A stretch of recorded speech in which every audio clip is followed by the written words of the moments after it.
This is the Louie T Network. Hey, either you're outside or you're in the lab room.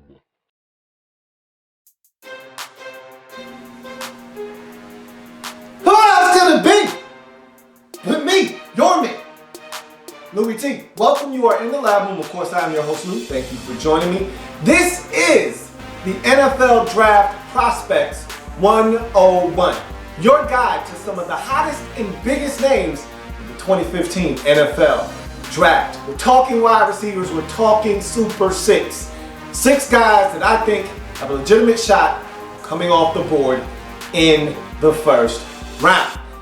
We're talking Jaylen strong. What a big man this is, and to me, one of the most deceptive receivers in the entire NFL draft this coming spring. We start with his pros. Out of Arizona State, you look at this guy and he is huge. I look at him and every time I see him, I say the same thing, even though I know his size now. And before I would look at him and I say, there's no doubt in my mind, this guy's 6'4", every bit of 6'5". You look at Jaylen Strong, he looks the part of a 6'5" receiver. Okay, 6'4", 6'3", and 7'8", something around that range, and then you find out he's 6'2". And you're like, well, what? That's still excellent size. Again, 6'2", 217, tremendous size.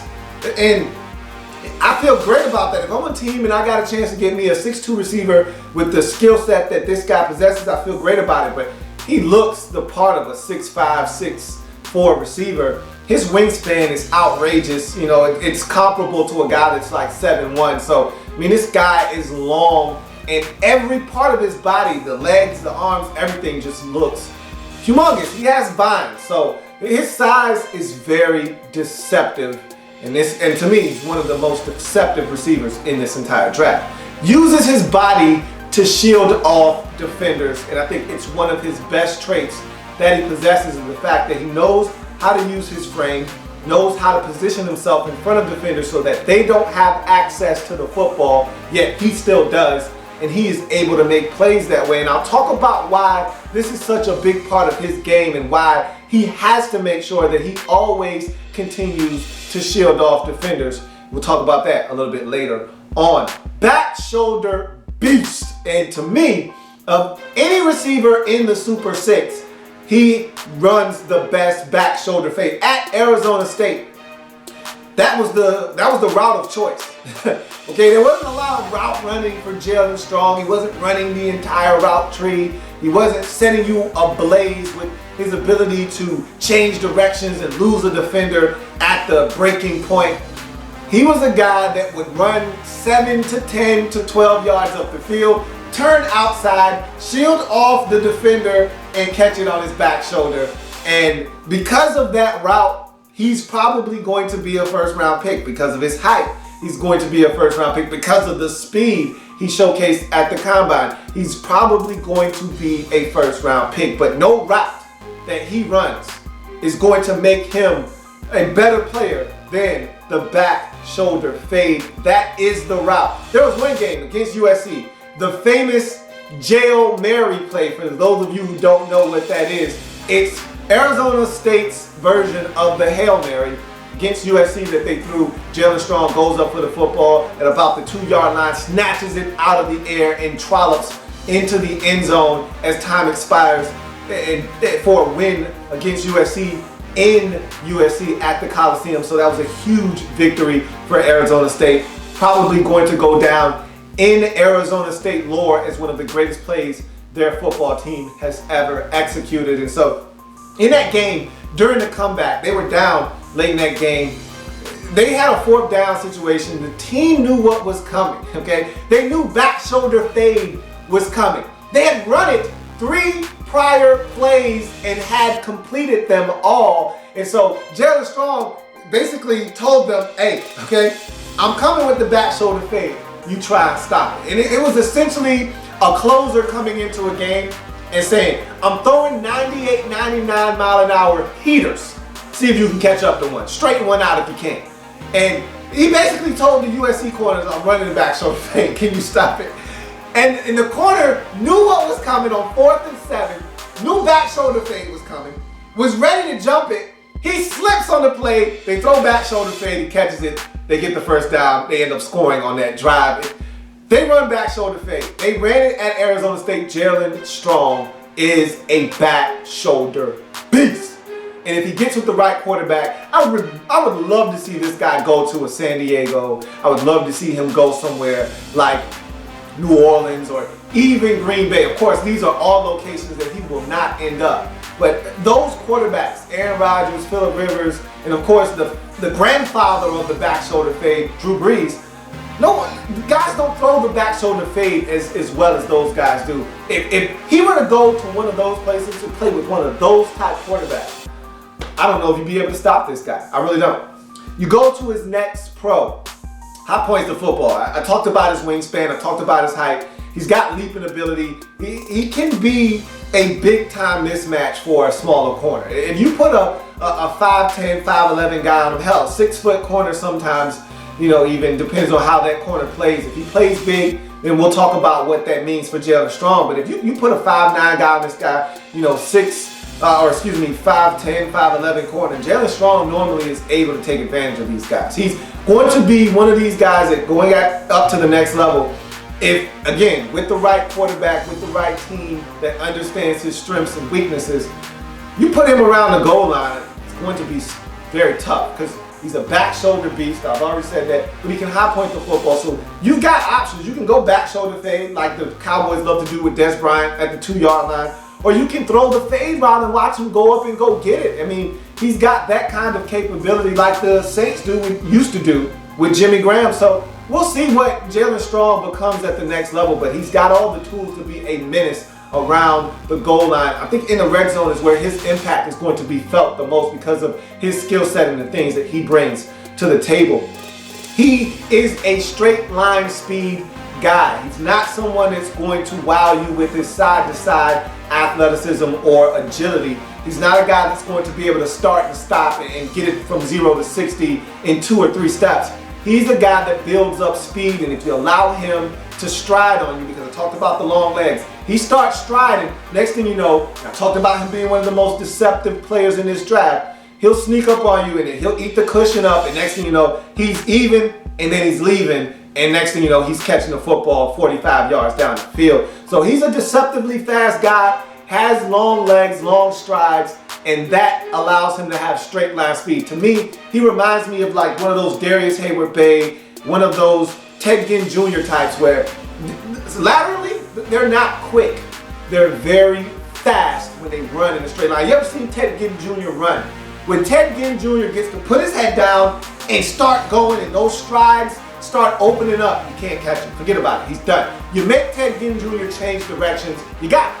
Because he's going to have to take a couple of steps to get back up to top speed. But once he hits top speed, good luck catching him from behind. Same thing with Jaylen Strong. And I think that time at the combine, that that Moses Malone 40 that he put up is what's going to probably make him a first round selection. You go to his cons.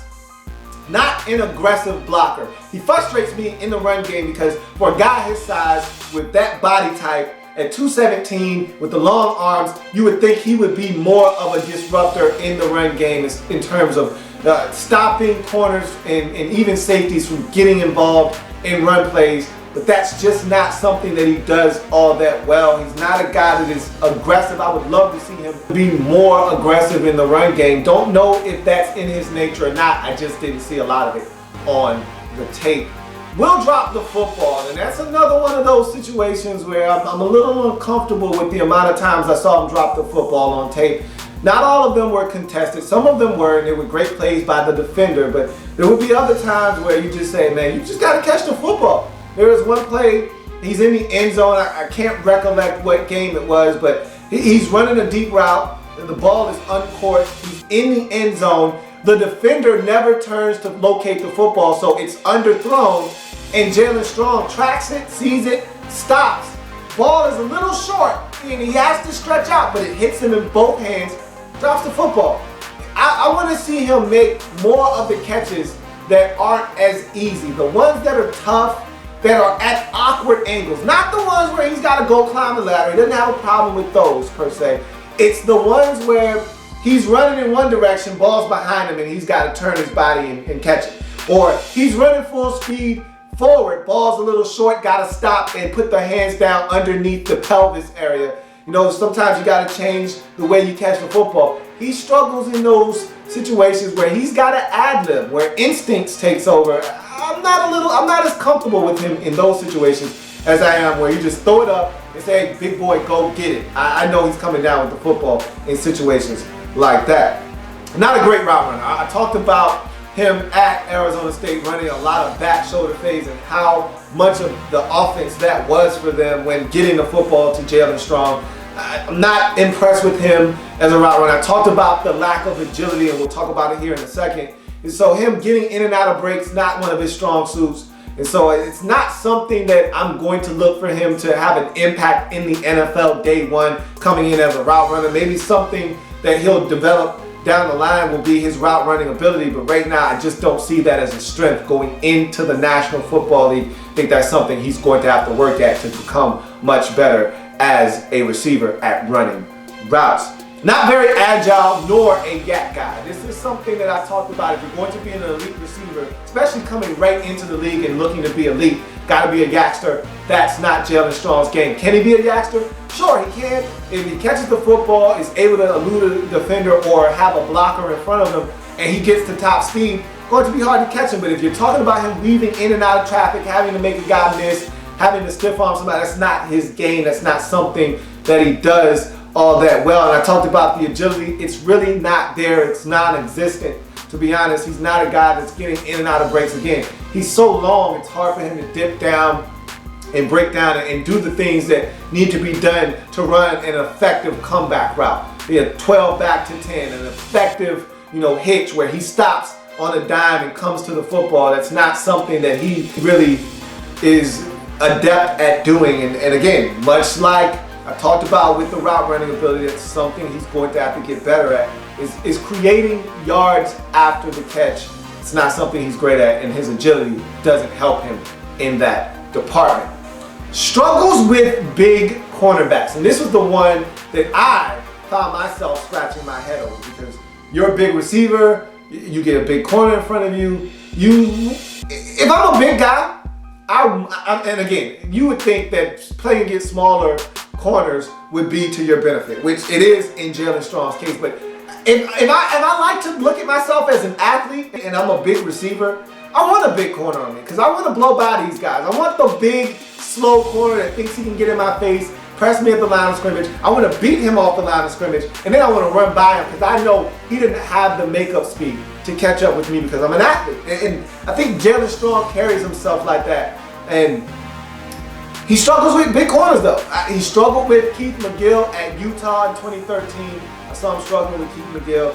He struggled in 2014 with Marcus Peters of Washington. He's going to probably be a first-round pick in this year's draft. And then he struggled with Anthony Jefferson, and this is a young guy at UCLA. And all of these corners are north of 6 feet tall, and so he struggled with all of them. They got in his face, they put hands on him. Anthony Jefferson was especially physical with him, even to the point where he got away with a couple of pass interferences. But again, if the officials don't throw the flag, then there's no harm, no foul. But he was extremely physical with Jaylen Strong, and he struggled in those games against those teams. And when he struggled, his team struggled, and so he's got to be better against the bigger corners. If they try to get aggressive with him, he's got to be aggressive back. And so I want to see him be a little bit more physical with these guys because, again, they're putting hands on you. You put hands on them. You do what you feel like you need to do to get open and make a play for your team and your quarterback. And I don't feel like he does that at all times of the game. And something else that I want to note, I love his demeanor, though. He strikes me as a guy that has a Calvin Johnson demeanor. One of these guys that doesn't get overly riled up, is in tune with what's going on in the game, but you're not really going to get in his head per se. He just strikes me as a very even-keeled guy, one of those type of guys that if he scores a touchdown, he'll toss the football to the official sometime. He's a guy that acts like he's been there before, much like Calvin Johnson. And so I really like Jaylen Strong's demeanor. Do I think he's a first-round pick? If he's in the right situation, I would love to make this guy a first-round pick. But he's going to be a first round pick because of his performance at the combine. I think his speed opened some eyes with that size and his ability to make plays on the football. It's going to make him a first round pick. Do I believe that he's better than some of these other guys out there? I'm not so sure about that. But I tell you what, I like Jaylen Strong. I like his skill set. I like some of the things he brings to the table. He needs to improve on a lot of different things. But if he can find ways to get in positions to make plays on the football, back shoulder fade, go up and climb the ladder in the red zone, I think he's going to carve out a niche for himself in the National Football League. That's Jaelen Strong and his NFL Draft Prospects 101 breakdown. If it happens in the National Football League, whether big or small, we cover it all here in the lab. You come back and join me as I continue to break down these players in the 2015 NFL Draft. We've got more of the Super Six to take care of. Come back and join me.